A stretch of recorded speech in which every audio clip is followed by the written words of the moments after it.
നമുക്കൊരിക്കലും മറക്കാൻ പറ്റാത്ത സയ്യിദുനാ ഖുറത്തുസ് സാദാത്ത് കൂറത്ത് തങ്ങളുപ്പാപ്പ. റബ്ബേ നീ ദറജ വർദ്ധിപ്പിക്കണം റഹ്മാനെ.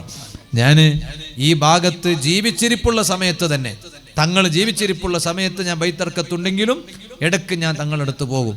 ബൈത്തർക്കത്ത് നിൽക്കാൻ പോകുമ്പോഴും തങ്ങളടുത്ത് പോയിട്ടാണ് ഞാൻ ബൈത്തർക്കത്തേക്ക് പോയത്. നിന്ന ശേഷവും ഇടയ്ക്കിടയ്ക്ക് തങ്ങളടുത്ത് പോകും. ഇപ്പോഴും മഹാനവരുകൾ വഫാത്തായതിനു ശേഷവും ഞാൻ ഈ ഭാഗത്ത് എവിടെ വന്നാലും ഞാൻ ബഹുമാനപ്പെട്ടവരുടെ ദർബാറിൽ പോയി സിയാറത്ത് ചെയ്യാതെ നമുക്ക് അവരെ മറക്കാൻ പറ്റൂല. സിയാറത്ത് ചെയ്യാതെ, എന്നോട് വലിയ സ്നേഹമായിരുന്നു, സിയാറത്ത് ചെയ്യാതെ ഞാൻ അങ്ങോട്ടും പോകൂല. ഇപ്പോഴും ഞാൻ വരുമ്പോൾ പിന്നെ ഒന്ന് സിയാറത്ത് ചെയ്ത് വന്നാൽ സമയം ഉണ്ടാവൂലേ എന്ന് ചോദിച്ച് ഇവരോട് സമയമുണ്ട് എന്ന് പറഞ്ഞപ്പോൾ ഞാൻ അവിടെ കയറി സിയാറത്ത് ചെയ്തിട്ടാണ് ഞാൻ ഇങ്ങോട്ട് വന്നത്. ഇനി ഇത് കഴിഞ്ഞിട്ട് വേണം ബൈത്തടക്ക മഖാമും കൂടി സിയാറത്ത് ചെയ്തിട്ട് നാട്ടിലേക്ക് മടങ്ങാൻ. അങ്ങനെയാണ് ഞാൻ തർത്തീബ് ചെയ്തിട്ടുള്ളത്. ഇൻഷാ അല്ലാഹ് ആ ബഹുമാനപ്പെട്ട ഖുറത്തുസ് സാദാത്ത് തങ്ങളുപ്പാപ്പ നമുക്കൊരിക്കലും മറക്കാൻ പറ്റൂല. ഇന്ന് പോലും എൻ്റെ ഒരു വീഡിയോ പുറത്തു വന്നു. ആ വീഡിയോയിലും ഒരു ചെറിയൊരു ഭാഗമുള്ളത് ബഹുമാനപ്പെട്ട തങ്ങളുപ്പാപ്പയും ഞാനൊരു എൻ്റെ കയ്യിലുള്ള വെള്ളം ഒന്ന് മന്ത്രിപ്പിച്ച്, ഭാര്യ ഗർഭിണിയായിരുന്നു അന്ന്, ഇപ്പം പ്രസവിച്ചിട്ടല്ലായി, ആൺകുഞ്ഞല്ലായി.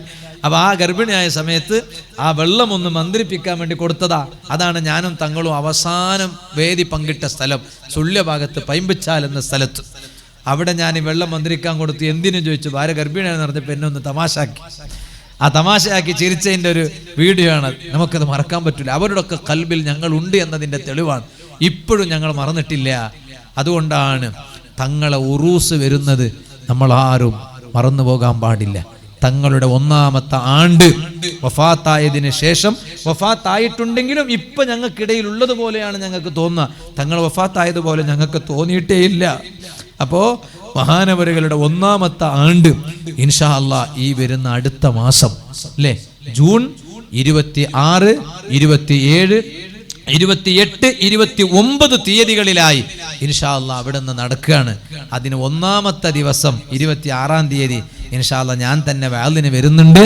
അതുകൊണ്ട് ഈ പരിസരത്തുള്ള എല്ലാ ആണുങ്ങളും പെണ്ണുങ്ങളും 26-ന് ഏതായാലും വരണം. 27, 28, 29 എല്ലാ ദിവസങ്ങളിൽ ഞങ്ങൾ അവിടെ പോയി കൂടെ ഞങ്ങളുണ്ട് എന്ന് എല്ലാ ചെറുപ്പക്കാരും. തങ്ങളുപ്പാപ്പ വഫാത്തായപ്പോ ഇപ്പോഴും ഞങ്ങൾക്ക് മറക്കാൻ പറ്റുന്നില്ല.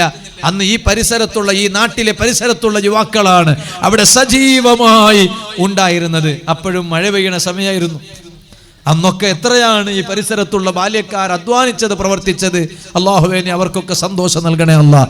ഈ തങ്ങളെ 1-ാമത്തെ ആണ്ടിന്റെ സമയത്തും എല്ലാവരും പോയി സജീവമായി ഞങ്ങളെ തങ്ങളാണെന്ന് മനസ്സിലാക്കി നിന്നുകൊടുത്ത് വേണ്ടതെല്ലാം തടി കൊണ്ടും, സാമ്പത്തിക കഴിവുള്ളവർ അങ്ങനെയും ശരീരം കൊണ്ടും മനസ്സുകൊണ്ടും ഒരു നല്ല വാക്ക് പറഞ്ഞിട്ടെങ്കിലും കൂടെ നിന്ന് സഹകരിച്ചു കൊടുക്കണം എന്ന് ഞാൻ പ്രത്യേകമായി ഓർമ്മപ്പെടുത്തുന്നു.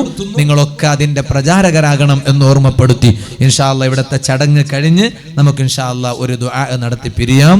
അല്ലാഹു നമ്മുടെ ഈ മജ്ലിസ് ഖബൂൽ ചെയ്യട്ടെ. വആഖിറു ദഅവാനാ അനിൽ ഹംദുലില്ലാഹി റബ്ബിൽ ആലമീൻ.